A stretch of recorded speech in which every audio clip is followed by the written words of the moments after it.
Hello everyone. My name is Andrew Feldstein and I'm the founding managing partner of Feldstein Family Law Group. Today I will be discussing the significance of divorcing your former spouse and the legal implications that flow from a divorce order. The Divorce Act provides that there is only one ground for divorce in Canada: marriage breakdown. Marriage breakdown can be proven in two ways. One, parties have lived separate and apart for 1 year, or two, the other spouse is guilty of adultery or cruelty. In almost every case, marriage breakdown is demonstrated by the parties living separate and apart for 1 year, despite the presence of infidelity or cruelty.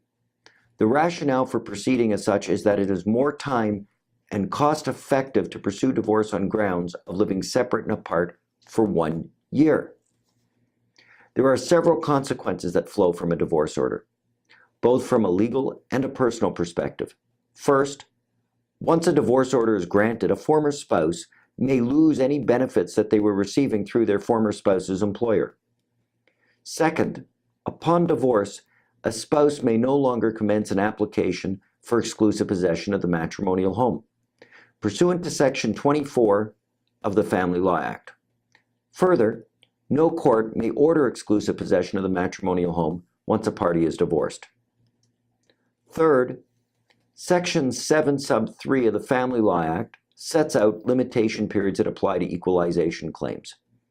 Any claims you may have to an equalization on net family property under the Family Law Act will be barred by the passage of time if you do not start court proceedings within 6 years of your separation from your spouse, or within 2 years after a divorce has been ordered, or within 6 months after the first spouse's death, whichever occurs first. As such, the granting of a divorce order may significantly reduce the amount of time you may have to commence an action regarding equalization.